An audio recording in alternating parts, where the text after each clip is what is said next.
Most people are working toward the wrong number. Not a slightly wrong number. Completely wrong. The figure most financial content tells you to aim for, $2 million, $3 million, as much as possible, is built on an assumption about your lifestyle that nobody ever stops to question. I spent years chasing a number I made up, and when I finally did the actual math on what I needed, the real number was about a quarter of what I thought. Hey, I'm Jordan, and I want to be honest with you about something before we get into the math. I used to be the person who'd hear $500,000 is enough to retire and immediately think, that's not serious. That's YouTube clickbait. Real financial independence takes real money. I had a number in my head. It was big, and I never questioned where it came from. It came from nowhere. I just made it up, based on this vague feeling that more is always safer. That's not a financial plan. That's just anxiety with a dollar sign stuck to it. Today, I want to show you the actual math behind what financial independence really requires, and why the number you think you need is almost certainly lower than you think. There's one piece of this I want you to hold on to. I'm going to tell you what changed my thinking completely. Not a book, not a podcast, a specific conversation I had with someone who'd already done it. I'll get there in a minute. Chapter 1. The number you made up. Here's the uncomfortable thing about the $2 million retirement figure. Nobody actually derived it from anything real. It just circulates because it sounds serious. Because saying, I need $2 million makes you sound like you've thought carefully about your future, when really you've just absorbed some number from the cultural atmosphere and decided it feels about right. The actual math works differently. The question isn't, how much do I need in the bank? The question is, how much do I spend each month and what size portfolio generates that amount in returns? Those are two completely different questions. Most people are answering the first one based on a feeling. Almost nobody is answering the second one based on actual math. If your monthly expenses are $3,000, and that's real, not aspirational, then you need your portfolio to generate $36,000 a year. At 5% annual returns on conservative fixed income investments, that requires $720,000. At 7% in a balanced portfolio, it requires roughly $514,000. Not $2 million, not $3 million. About $500,000, depending on your actual life. Chapter 2. What 5% actually buys you. I know, 5% sounds unexciting. It doesn't have the drama of crypto or the romance of real estate. It's bonds, high-yield savings accounts, dividend funds, boring stuff. But here's what 5% of $500,000 actually means in your daily life. $25,000 a year, just over $2,000 a month, generated without you doing a single thing. No commute, no boss, no performance review. Your money went to work on January 1st and sent you a check every single month whether you got out of bed or not. Now, $2,000 a month is not luxury. I want to be honest about that. In a high-cost-of-living city, $2,000 a month is tight. But in a mid-sized city, or overseas, or if you own your home outright, it covers a real life. Not a restricted life, a chosen life. And if you're willing to accept slightly more risk, a balanced portfolio of stocks and bonds, historically around 7 to 8% annually, that same $500,000 generates $35,000 to $40,000 a year. That's a whole different conversation entirely. Chapter 3. The part nobody teaches you. Never touch the principal. This is the idea that changed how I think about this whole topic. And it's the one I almost never see explained clearly in financial content. Most retirement models assume you spend down your savings over time. You start with some amount, you withdraw a certain percentage every year, and the goal is to not run out of money before you die. That's the framework most people are working from. It's also a fundamentally fragile framework because it requires you to predict how long you're going to live and then just hope the math works out.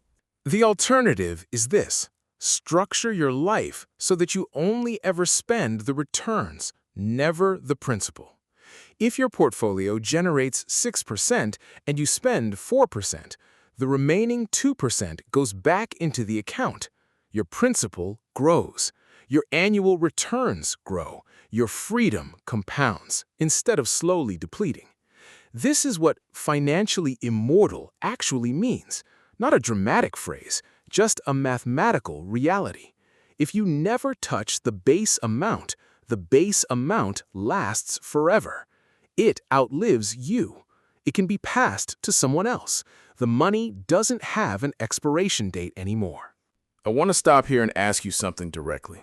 Right now, not hypothetically, not someday, there are two versions of you that could exist 5 years from now.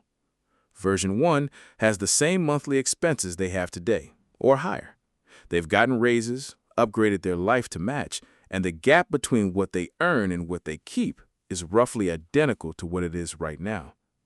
Version 2 did one uncomfortable thing.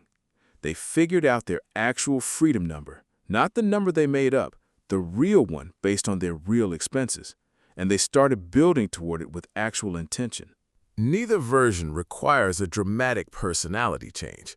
The difference is literally one decision. Which version are you building right now? Honestly, drop your actual monthly expenses in the comments, rough number, not what you want them to be, what they actually are. I read every single comment, and I'm going to use those numbers to build the next video on this topic, specifically about what the freedom number looks like at different expense levels. Chapter 4. What my colleague did that I didn't. I want to tell you about someone I worked with. I'll call her Nadia. Same industry, roughly similar income for most of the time I knew her. She left our company about 4 years ago. Not for another job, she just stopped. She was 38.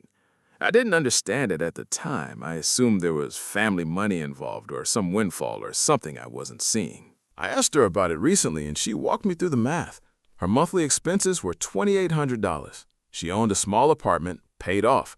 Her portfolio was generating just over $3,200 a month at the time she left. That was it. No millions, no secret. She just spent 6 years keeping her expenses flat while her income grew. Every single raise went into the portfolio. The lifestyle didn't move. The gap between income and spending just kept getting wider.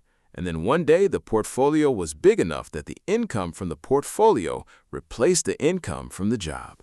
She told me she still does consulting work occasionally, not because she has to, because she finds it interesting when it's interesting, and she can say no when it isn't.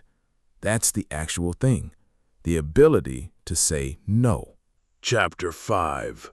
The lifestyle that's quietly killing the plan. Here's the honest version of why most people never reach this.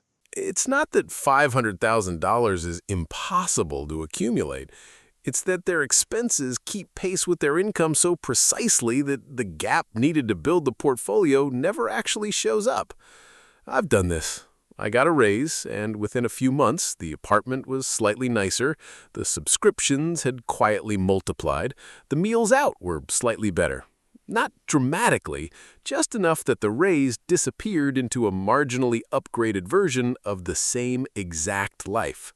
Lifestyle inflation isn't recklessness. It's just the natural response to having more available money.